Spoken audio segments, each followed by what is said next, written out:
Hello, good afternoon.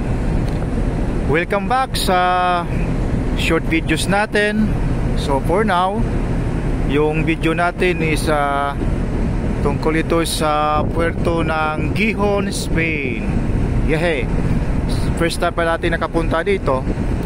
At saka of course sandali lang tayo nagstay dito, no? Nagdiskarga ng kargada natin. At saka of course busy sa business natin. Okay?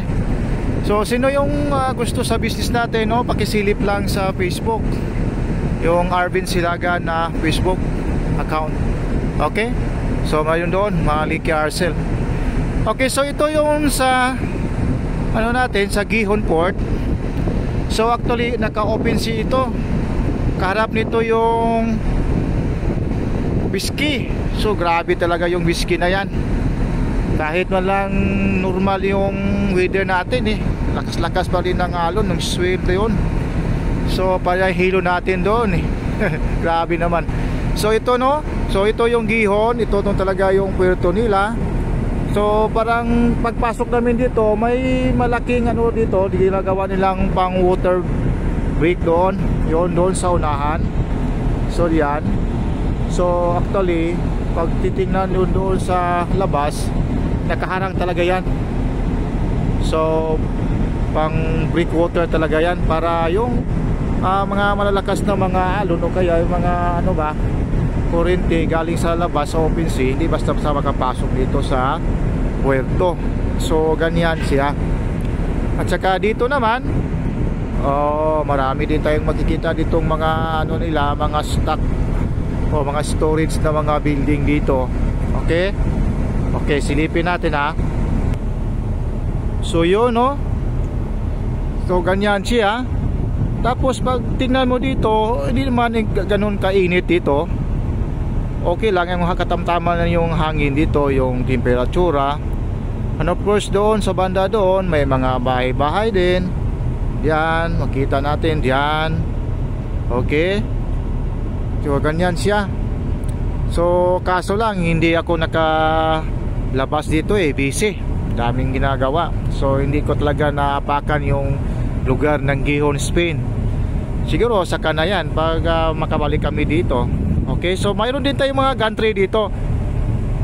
May pagdating namin dito, may isang malaking container ship dyan na dumadaong din, nagdiskarga at saka nagkarga ng mga container. So ganyan siya. Okay. Tapos dyan, may pala dito. Yun, yate. So may yate pala dito. So malamang of course milyonaryo yung may-ari niyan. Sabi nga nila, yung mga nakakita pagdating dyan, sinusundo yung may-ari ng isang helicopter Hindi na service talaga, helicopter talaga. Wow, ang sarap-sarap. Sana maabot natin yan. Okay. Yan, maabot natin yan pagdating ng panahon, pag mag-click na yung business natin. Okay? So doon talaga yung pinupuntahan nila, yung nakalabas kahapon.